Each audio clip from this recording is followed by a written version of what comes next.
4 ट्रकांचा मालक असलेला रमेश एके दिवशी सर्व गाड्या कामाला लावून ऑफिसमध्ये सगळ्या गाड्यांची GPS ट्रॅक करत बसलेला होता. ऑफिसमध्ये त्याला सगळं दिसत होतं. त्याने GPS लावलेले होते. या 4 ट्रकांमधली एक गाडी, ज्या गाडीचा ड्रायव्हर होता मनोज, हा मनोज रमेशच्या घरापाशी जाऊन थांबलेला होता. अर्धा तास झालं, पाऊण तास झालं, तरी पण तिथून काय गाडी हलायचं नाव घेत नव्हती. त्यामुळे या रमेशनं असा विचार केला की जाऊन बघू आपण गाडीला काय झालंय का नुकसान वगैरे. तर असं त्याला वाटलं की काहीतरी झालं असेल. पण ज्यावेळेला तो त्याच्या घरी गेला, त्यावेळेला गाडी तर रस्त्यावरती होती आणि त्याचा ड्रायव्हर मनोज त्याच्या बायकोसोबत घरामध्ये बेडवरती पडलेला होता आपत्तिजनक स्थितीमध्ये. हे ज्या वेळेला रमेश बघतो, त्याच्या तळपायाची आग मस्तकात जाते आणि असा काही टोकाचा निर्णय घेतो तो. तर काय झालेलं आहे, पूर्ण घटना जाणून घ्यायची असेल तर व्हिडिओला शेवटपर्यंत बघा. लाईक करा, शेअर करा, चॅनल सबस्क्राईब नक्की करा. कुठल्या ठिकाणाहून व्हिडिओ बघताय कमेंट करून नक्की सांगा.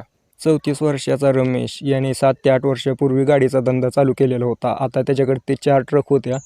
धंदा तर चांगला चालू होता. घर वगैरे चांगलं बांधलेलं होतं. त्याची बायको या कामामध्ये त्याला पूर्ण साथ द्यायची. बायको शिक्षण झालेलं होतं. त्यामुळे व्यवहार वगैरे बघायची, हिशोब ठेवणे आणि हा रमेश जो आहे तो गाड्यांची कामं बघायचा. ड्रायव्हर वगैरे काम करतात का.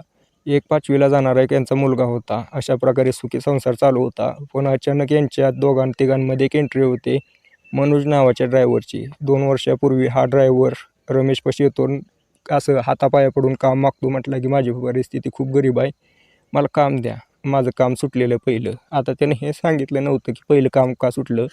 तर तो मनोज आहे ना, फालतू किस्मचा माणूस होता, बायांचा नाद भरपूर. ह्या रमेशच्या पण लक्षात आलं होतं वर्षापूर्वी. कारण त्याचं असं होतं की ज्या ठिकाणी तुम्हाला माहिती आहे हायवेवरती काही ठिकाणी शरीरसंबंध बनवण्यासाठी ड्रायव्हरांसाठी बाया असतात उभा राहिलेल्या, तर त्या बायांपाशी जाऊन उभं राहायचा. ह्याला GPS सर्व दिसायचं, काय बोलत नव्हता. त्याचं कारण असं होतं की ड्रायव्हर एकदा गेले की भेटत नाहीत, म्हणून तो काही बोलत नव्हता.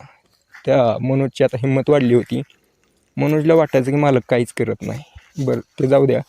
आता काय केलं रमेशने, एक दिवशी याच्यापाशी 10,000 रुपये कॅश दिले आणि म्हटलं की सवितापाशी देऊन ये. सविता रमेशची बायको. तो ज्या वेळेला मनोज तिच्या पैसे द्यायला गेला, त्यावेळेला सविताला मनोजने सविताला पहिल्यांदा बघितल्यानंतर त्या सविताची पूर्ण काया बघून, तिचा शरीर बांधा बघून, तिचे वाढलेले हे बघून मनोजच्या मनात वेगवेगळे विचार यायला लागले. त्याने असा विचार केला की आता आपल्याला काही जरी झालं, ह्या मालकिनीला फसवलंच पाहिजे, मालकीण आपल्या जाळ्यात आलीच पाहिजे, असा विचार करून त्याने पहिला डाव टाकला. ज्या वेळेला तो कॅश देत होता हातामध्ये, त्यावेळेला त्याने हाताला धरण्याचा प्रयत्न केला. पण जी सविता होती तिच्या अगोदर कधी नव्हतं, तिच्या असं मनात पण नव्हतं की काय आपण कोणासोबत वेगळे नवरा सोडून शरीरसंबंध करावे. त्यामुळे तिनं कधी त्याला भाव दिलेला नाही मनोजला सुरुवातीला. मनोज नाराज झाला. म्हणला आता हे काय असं सहजासहजी मिळणारं पाखरू नाही, लय मोठं पाखरू आहे, याच्यासाठी मेहनत करावी लागेल. म्हणून तो मेहनत करायला चालू करतो. विषय असा होता की ज्या वेळेला तो ट्रकवरती जायचा, बाहेरच्या राज्यात वगैरे जायचा, तर ज्या वेळेला मालकीन ही आहे इथून समजा गुजरातला गेला तर गुजरातची साडी घेऊन ये, तो तिथून घेऊन यायचा. पण आता याने ज्या ठिकाणी जाईल न सांगता मालकिनीच्या अशा काही वस्तू घेऊन यायला चालू केले, गिफ्ट द्यायला चालू केलं मालकिनीला. मालकिनीला त्याचा स्वभाव आवडत गेला. दोघांमध्ये चांगली घट्ट मैत्री झाली. आणि इकडून रमेशचा मनोजवरती खूप विश्वास, पैसे वगैरे देऊन त्याला घरी पाठवायचा. असं म्हणायला काही हरकत नव्हतं की रमेशचाही या दोघांना हातभार लागलेला नव्हता. कारण रमेश काय विचारत नव्हता की घरी कशाला जातोय, कारण आता तर रोज जाणारा माणूस आहे म्हटल्यानंतर त्याने काही एवढं विचारणं सोडून दिलं होतं. ज्या वेळेला मनोज घरी जायचा त्यावेळेला चहा पाणी प्यायचा, बसायचा. पोरगा तर शाळेला गेलेला असायचा. मनोज आणि सविता, त्या रमेशची बायको, हे दोघेच असायचे. आता या दोघांमध्ये घट्ट मैत्री झाल्यामुळे असं काही बोलणं चालू झालं, जे की आपण मित्रात असं एक दिवशी तो मनोज म्हणला की काय तुम्ही मालकीन भारी दिसताय आणि हे आपला मालक कसा आहे, पैसे आहेत त्याच्यापाशी, पण त्याच्यापाशी शरीर आहे का मला सांगा. ती म्हणली तुझं बरोबर आहे. म्हणला रात्री तर टिकतो का नाही मालक. ती हसायला लागली सविताला हसण्यावरनं ओळखलं मनोजने, हा टिकत नाही एवढा, आपला मेळ लागतोय. असं म्हटल्यानंतर तो म्हणला मी एक दिवशी असंच रस्त्यावरती बाय होती, तिला 1.5 तास केलं होतं. असं म्हटल्यानंतर ती मनोजची बायको सविता आणि म्हणते असं पण होऊ शकतं का, एवढं टायमिंग असू शकतं का. मनोज म्हणला एकदा बघा तर माझ्याकडनं टायमिंग किती निघतंय. ज्या वेळेला मनोज असं म्हणतो सविताला, त्यावेळेला सविताचं पूर्ण शरीर थरथर कापायला लागलं. काम वासना तिच्या अंगामध्ये भरायला लागली. त्यावेळेला सविता मनोजला मिठी मारते, साडी वगैरे काढून देते, मनोजची कापडं काढते.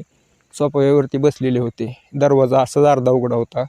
सोफ्यावर त्यांचं काम चालू होतं. 1.5 तास काय नाही, पण 15-20 मिनटं केलं यांनी. त्यामध्ये ही जी सविता होती संतुष्ट झाली. ती आयुष्यात पहिल्यांदा संतुष्ट झालेली होती. त्यामुळे तिनं आता ह्या मनोजसोबत शरीरसंबंध करायला वारंवार चालू ठेवले. आता या दोघांना जसा टाईम भेटेल तसे हे दोघे शरीरसंबंध करायचे, फोनवरती बोलणे, शरीरसंबंध करायचे, फोनवरती बोलायचे, मजा करायची, व्हॉट्सअपवरती चॅटिंग करायचे. जसं काय हे दोघं नवरा बायको असल्यानेच वागत होते. आता जो रमेश होता त्याला त्याची बायको इग्नोर करायला चालू केली होती. पैशात पण घोळ यायला लागला होता, कारण जी सविता आहे ती मनोजला पैसे द्यायला चालू केले होते. तिनं शरीरसंबंध बनवले की त्याला पैसे द्यायची, त्यामुळे पैशात पण घोळ यायला लागला होता. एक दिवशी असंच रमेश हिशोब करत होता, त्यावेळेला त्याला असं लक्षात आलं की मनोजच्या खात्यावरती सारखे पैसे ट्रान्सफर होतात. आता याच्या मनात थोडी शंका यायला लागली होती. त्याने काय केलं, ज्या वेळेला रमेश गाडी भरायला गेला होता, मोबाईल गाडीतच होता, पाठीमागे कामगारांकडून गाडी भरून घेत होता, त्यावेळेला रमेशने त्याचा मोबाईल चेक केला, मनोजचा मोबाईल चेक केल्यानंतर त्याला त्याच्या बायकोसोबत होणारी चॅटिंग दिसली. यामध्ये असं काही होतं की तो वाचू पण शकत नव्हता. त्यानं असा रागाने मोबाईल फेकून दिला, तिथंच काय बोलला नाही. एक तर ह्याला काय बोललं तर त्याला लक्षात आलं होतं की बायको आणि हे दोघे मिळून काठा काढतील, त्यामुळे तो काय बोलला नाही, काम चालूच ठेवलं.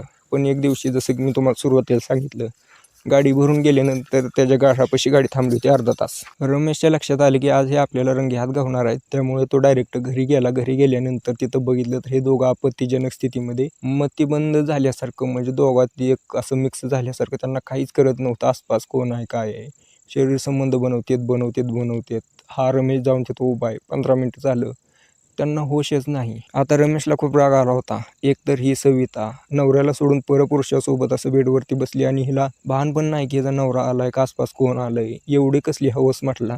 असं म्हटल्यानंतर त्यानं रमेशनं त्या मनोजला बाजूला ओढलं, लाताला बुक्क्यानं मारहाण केली. मनोज तर तिथून अर्धनग्न अवस्थेत पळून गेला, फक्त चड्डी घातली आणि पळून गेला. त्यावेळेला त्याची बायको पूर्ण नग्न अवस्थेत तिथं पडलेली होती, एका कोपऱ्यामध्ये ब्लँकेट अंगावरती घेऊन बसलेली होती. रमेशच्या डोक्यामध्ये राग भरलेला होता. सविता आता रमेशच्या हातात चांगलीच गवली होती. रमेशने जेवढा राग होता त्या सवितावरती काढला, खूप मारहाण केली. त्यामुळे सविता तिथं जागेलाच खरं संपली.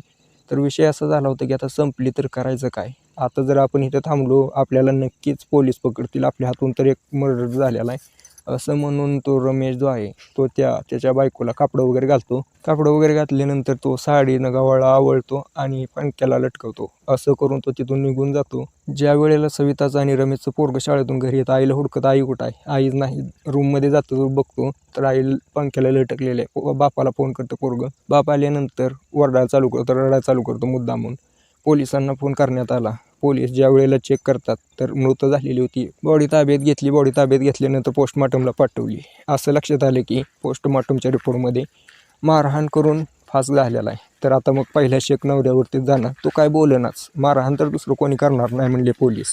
तरी पण रमेश काय बोलना. पण पोलिसांनी 3rd डिग्री दिली आणि त्याची पूर्ण हिस्ट्री चेक केली. त्याच्या ऑफिसचे CCTV चेक केले, घरचे CCTV चेक केले, तर रमेशनेच केलेलं आहे. रमेशनेच केलेलं सिद्ध झालं आणि मनोजचं पण नाव आलं त्यामध्ये. मनोज आणि रमेश दोघांनाही अटक केलेली आहे पोलिसांनी. आता मला सांगा मित्रांनो, रमेशवरती तर कलम लागणारच आहे मनुष्यवधाचं, पण मनोजवरती कोणतं कलम लागायला पाहिजे कमेंट करून नक्की सांगा.